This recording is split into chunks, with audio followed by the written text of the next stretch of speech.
Let's talk about the arguments for imperialism as they relate to the Spanish-American War and the subsequent debate over empire.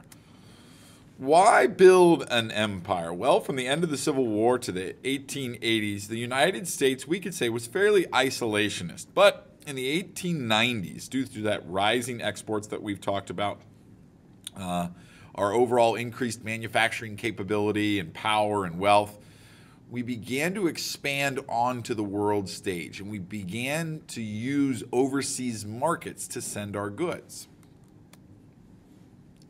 Now, the yellow press that we read about of Joseph Pulitzer and William Randolph Hearst also influenced that overseas expansion. Missionaries inspired by people like Reverend Josiah Strong in his book, Our Country, also influenced American imperialism.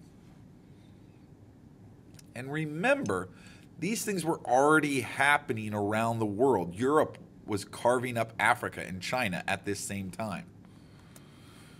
With the Spanish-American War, America becomes an imperial power, and the rest of the world realizes America is a world power. The Spanish-American War lasted only 113 days and really announced America's presence on the world stage. One of the big results of the war is that it finally pulls the nation back together after the Civil War. Nothing brings America together like going and fighting a war against other people. In 1895, let's get back to the roots of the Spanish-American War. In 1895, Cuba, a colony of Spain, revolted against Spain, and they pointed to years of misrule and mistreatment by the Spaniards.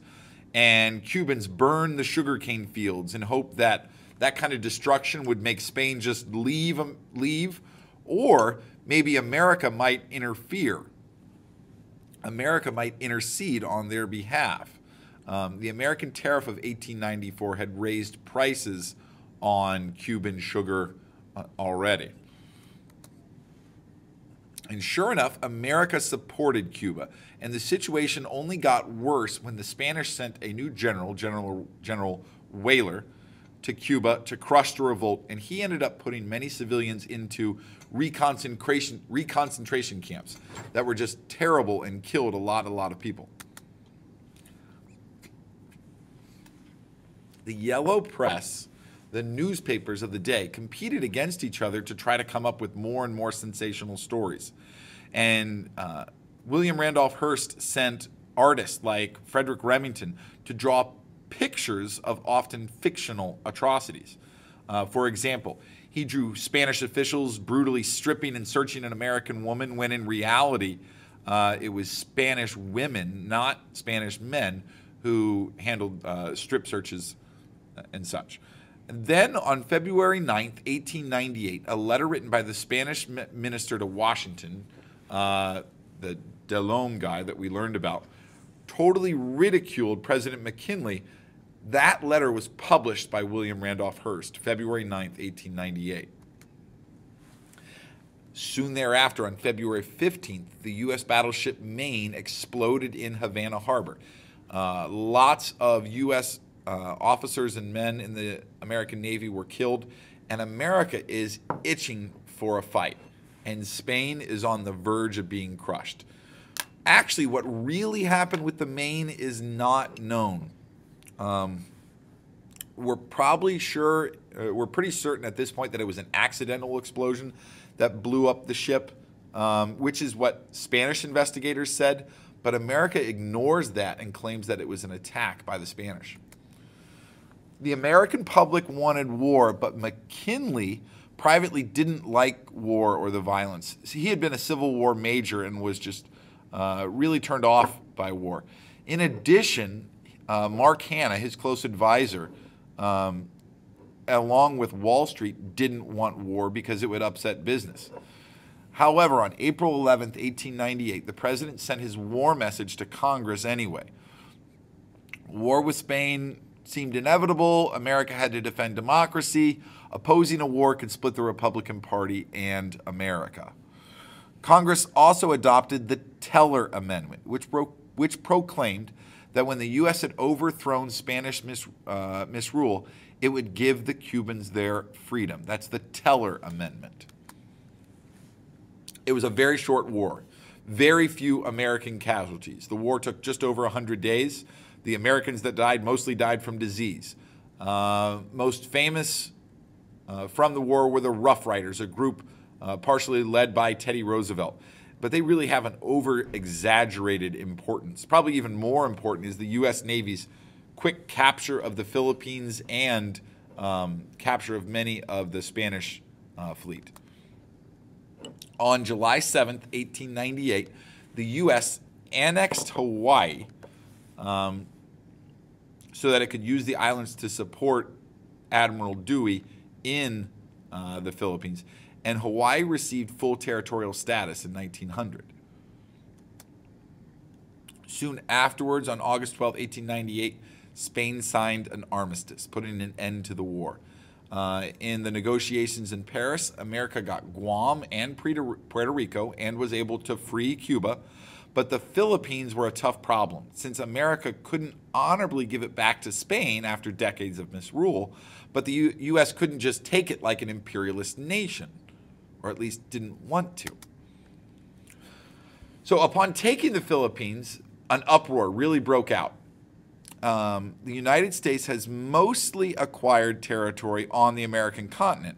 And even with Alaska and Hawaii and a few other scattered islands, those weren't heavily populated areas. The Philippines are drastically different. These are far away with lots and lots of people. Arguments opposed to imperialism form out of the Anti-Imperialist League. These are people firmly opposed to this new form of American imperialism. It includes such prominent members as Mark Twain and William James, who's a leading psychologist, Samuel Gompers, best name in American history, and Andrew Carnegie. These men said that even the Filipinos wanted freedom, and denying that to them was un-American. After all, we had fought a revolution for our freedom. However, expansionists cried that the Philippines could become another Hong Kong, another stepping stone to Asia, and that the British argument about the white man's burden said that Americans needed to keep the Philippines and civilize them. Remember, the predominant idea was everyone else is doing it.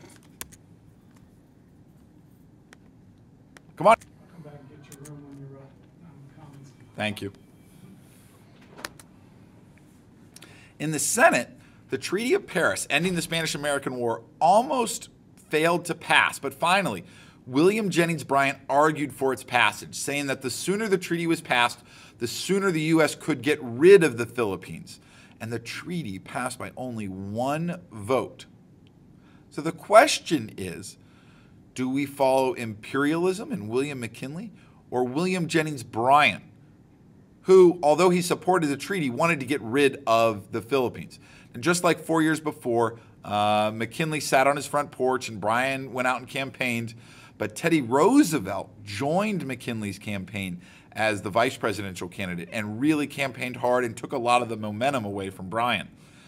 Bryan's supporters concentrated on imperialism, which was a bad move, that Americans were mainly tired of the subject. And while McKinley's supporters claimed that Bryanism, not imperialism, was the problem, that if Bryan became president, he would shake up the prosperity that was in America at the time.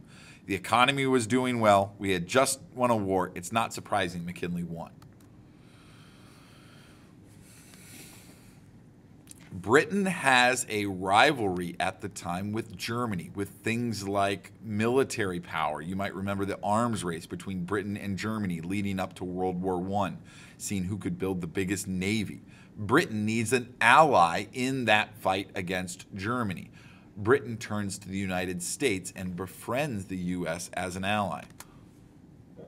However, America's actions after the war made its German rival really jealous. By aligning with Britain, it was clear that we're opposing Germany, which means that when it comes to imperialism, we are going to be more of a rival with Germany, not with Britain.